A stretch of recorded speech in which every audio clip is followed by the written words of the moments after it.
Cheevo, guys! What up, guys? This is Cheevo, guys! back here again with another achievement guide. Today, we're going to be focusing on Déjà Vu. This game was published and developed by Freeman. This game easily has one of the easiest achievements of all time. You're going to get an achievement for simply opening the game. That's going to be worth 100 gamer score. For me, it actually didn't pop when I first opened the game. Ironically, I had to restart the game for it to pop, but that is an easy one. If it doesn't pop, just restart your game. Next, we're going to go ahead and get started, guys. To finish the levels, you simply need to get your blue square over to the yellow square. Once you get to the yellow square, you finish the level. We're going to get an achievement for finishing our first level. That one's called First Steps for 100 gamer score. Now, in total, this game has 49 levels. We do need to complete all 49 levels and complete the game to get our full completion. Now, I do want to note that there are some missable achievements. However, you can always go back to that level to try to get that achievement. Now, ultimately, guys, this is going to be a pretty easy completion. I'd say the average person is going to take about an hour to do this with a guide. Without a guide, it could take you up to 3 hours just because the puzzles later in the game do get, more complicated. You're going to find that after editing out all of my deaths, this video is about 25 minutes long. So you figure you got to watch 25 minutes and then execute what I did. So at minimum, it would take twice as long as the video, which would be 50 minutes. So I think, about 1 hour to an hour and 15 minutes is realistic if you're watching the guide. Personally, without a guide, it took me about 3 hours. Not only that, but the achievement descriptions, I gotta admit, they're creative, but they are a little vague. I had to reach out to the developer to ask him some questions to make sure I was giving out the right information and I knew exactly how to get that achievement. So there are some achievements, as I mentioned before, that are missable. So those require you to, for instance, complete a level without dying. There is an achievement for dying, so once we get an opportunity to do so, you want to make sure to do that. There's also, levels to make sure that you sacrifice somebody, and then there's another achievement to make sure that you don't sacrifice them. I'm referring to the second to last level.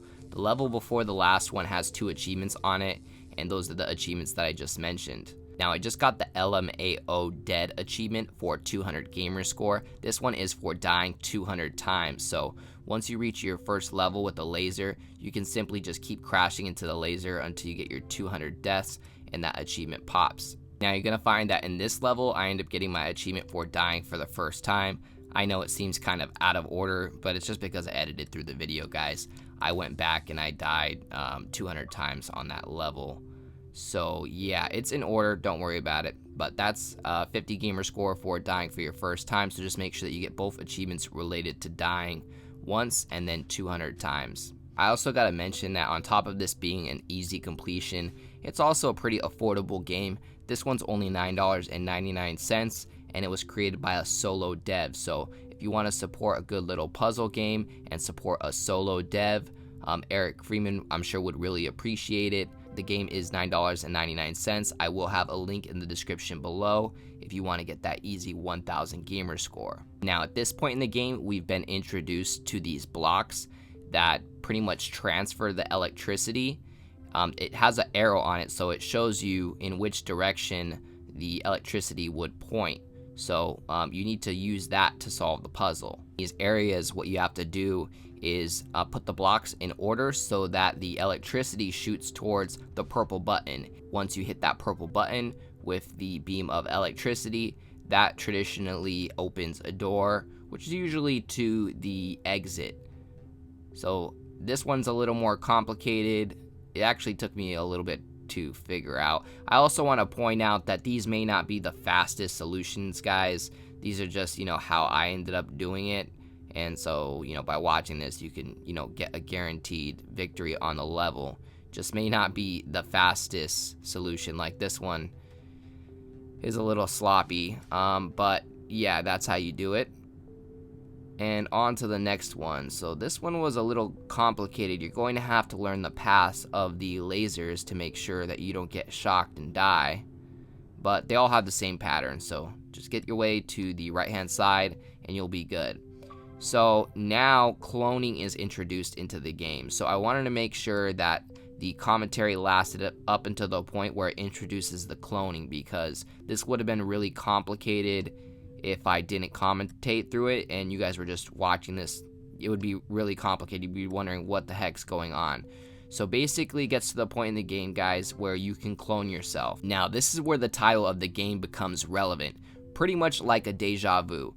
So what you do is you control your block and then you clone it, and what's going to happen is you're basically going to have a ghost of what your previous square was doing. It's really hard to explain, guys, but often what I found myself doing was figuring out what I needed to do with my blue block, where I needed to place, the clone. It eventually turns red, I guess, the red block, and I would close my eyes and kind of picture myself moving it, because you're going to get to the point where it gets more complicated and you're going to basically have to visualize yourself moving that block, because eventually what you'll have to do is you could see the area where your block is pushing towards with the little white circle. So like if you push towards up, down, left, or right, you'll see that little white circle that shows in the direction that you're pointing. So right here, I'm pointing my red square up. I did that so that when I press the switch, I go through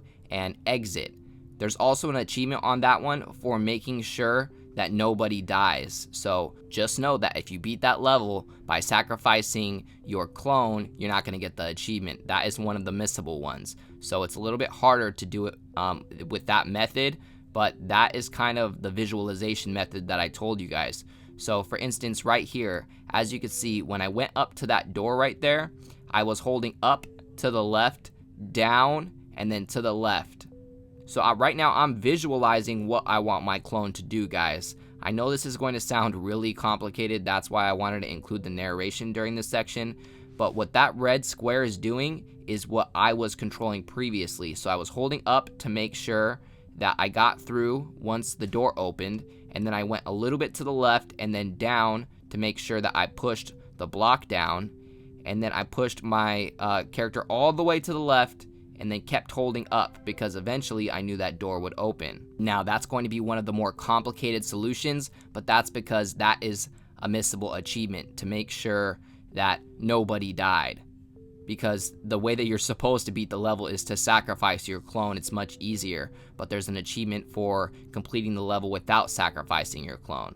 So now that we got those two missable achievements, we can continue to beat some of these puzzles, but this time we'll sacrifice our clone, which makes it much, much easier. You don't have to do the whole visualization technique. So just know that those two levels where we got those missable achievements, it's not going to really be that hard moving forward. It was just with those missable achievements where you really had to do some mad visualization, yo. It's kind of a mind. Alright guys, so I'm not going to be voicing over this full 25-minute video. I just wanted to commentate far enough into the video where I can explain the Déjà Vu and the cloning mechanics, because it does get a little complicated. The main thing that I want you guys to know is if you're trying to figure out what I'm doing in one of these puzzle solutions, pay attention to the little white dot inside of the square, because that represents in the direction that you're pointing the stick. So if you see me just, against the wall for a few seconds, that's probably because I'm holding against the wall to, control my clone eventually. Maybe I'm trying to push through a door that I'm eventually going to open with my clone, or my second blue square. So my number one tip moving forward in this guide is pay attention to the little white dot inside of my square, just in case you need to be paying attention into what direction I'm pushing, because again, for instance, on this level, you have to press these little characters at the same time to open the door. So you kind of had to time it. I got next to it and I did it on a count of 3. So I did 1, 2, 3, pushed it. And then I cloned and I did 1, 2, 3, pushed it. And then my clones pushed it at the same time, enabling me to finish the puzzle. Again, really hard to explain the Déjà Vu and the cloning mechanics. However, I think once you play it and you get far enough into the game, you really start to get a hang of it. And, just make sure that you take advantage of those visualization techniques as I mentioned before. Sometimes, once you know how to solve the puzzle, you simply need to visualize your clone moving and then clone it, and then, be able to finish the puzzle with your second square. But yeah, anyway guys, that about covers all of my tips and tricks for getting the full completion in Déjà Vu. The only thing I want to note also is that just keep in mind there are 2 achievements related to the second to last level, so you'll find that at the end of this guide, I'm going to play that level twice. Once where you sacrifice the NPC, and once where you do not. Other than that, as always, I appreciate you guys tuning in. If you enjoyed this video, please leave a comment, and don't forget to like and subscribe.